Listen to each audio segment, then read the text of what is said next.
All right, so this is Won by the Sword, Great Campaigns of the 30 Years' War.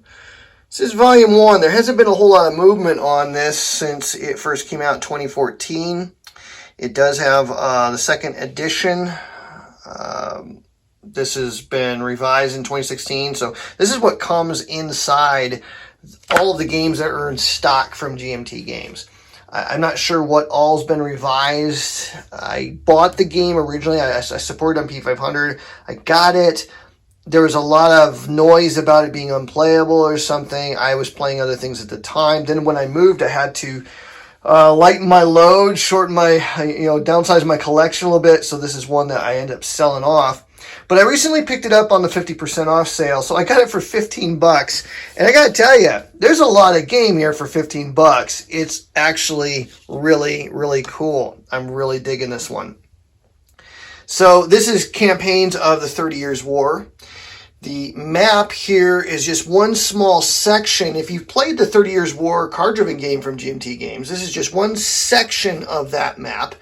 And there's a lot going on in just a really small rulebook, 16 pages. I found it pretty easy to understand. I've had no problems learning this game, and it's got some really cool concepts to it. Now, the game surrounds Campaigns of the 30 Years' War. So in the playbook, you have what? 1, 2, 3, 4, 5, 6, 7. Let me lay this out here. 1, 2, 3, 4, 5, 6, 7. Yeah, 7 campaigns. Each are a 1-year-long campaign.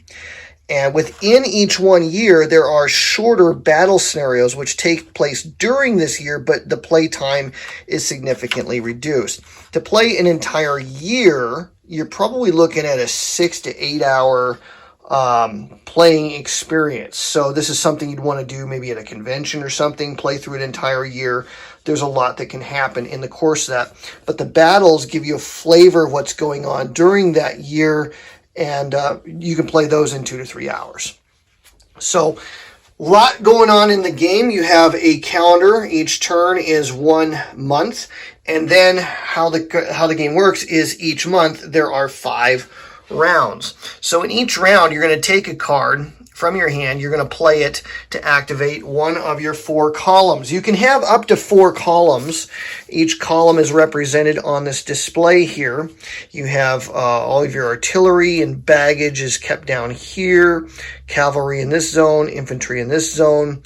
You can tell the difference between them because the infantry have square flags and the cavalry have triangular flags. Each column is led by 1 or more leaders, which may have a special action token associated with them, or a special ability, I should say, associated with them. When that column has been activated, mark him as finished, and then he can't move until the next round. And so that's basically how it works. The game is going to be, you're going to activate a column, move him, do things with him, mark him as finished. The other guy does the same with one of his, and back and forth it goes for each of 5 rounds. Now, the wrinkle in the game that makes it so cool, I think, is the cards. The way the cards work in the game is you play a card to activate a column. You're going to start with 10 cards in your hand. You're going to use 1 card to activate 1 column on the map. You're going to use the op value or the command point value here to activate him and move him and do things from this menu of activities. There's a whole bunch of things you're going to need to do. Gathering supplies, foraging, reducing fatigue after battles, offering battles, sieging. All of these things can be done with your command points. You're never going to have enough command points to do what you want to do. So we're all familiar with that. Now, unlike other card-driven games where you have an op value and an event, you got to choose between them. With this game, you do everything that's on the card. So you're going to get the op value and you're going to get the event. Both things are going to happen. And not all the events are good for you, by the way. Some of them are bad and you have to play them. You have no choice. It's going to happen. You just get to decide how it's going to happen if you draw that. The numbers up at the top here, there's a number followed by a slash, followed by a number, followed by a slash, followed by a third number. These 3 numbers are the amount of supplies that you have to spend at the end of that column's activation. to determine which number of supplies you use and have to spend, it's the size of the column. The size of the column has to do with the number of steps in that column. So on these units here, each of these regiments of infantry have 2 steps. That's what the number 2 on the right of the counter signifies. When you flip it over, that turns into a 1, and so forth. Its battle value is the higher number off to the left. So you count up the number of steps, and if the number of steps is in that entire column, including your artillery, baggage, also your supply points that you're carrying around, or these guys, are worth 2 size factors each. So what you're going to do is you're going to total them all up. If you have less than or equal to 25, it's a small column. 26 to 50, it's a medium column. 51 and larger is a large column. And that's what these numbers represent here. If you have a small column, you're going to spend 2 supplies, medium, 3, large. You're going to spend 5 supplies at the end of that activation. If you don't have enough supplies, you spend what you do have, and the rest has to be taken in step losses. So attrition is something you're going to have to manage in the game. So as I said, during your turn, during each round, you're going to spend a card, activate a column. The next time it's your chance to go, you're going to spend a card, activate your next column. If you have 3 or 4 columns, however, you don't use a card from your hand to activate them in the round.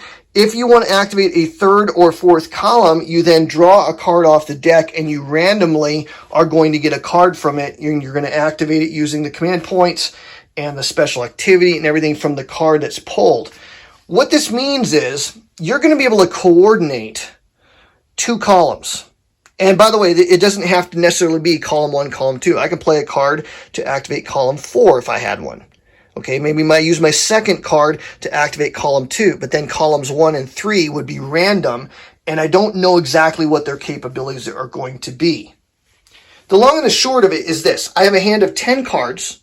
There are 5 rounds in the turn. So I'm going to use all 10 cards before the end of the month. So it allows me at the beginning of the month to plan my campaign. How am I going to use these cards? At least have a sense of a plan is a really sound idea when you go into each month with this game. So at the end of round 5, you'll have no cards left in your hand.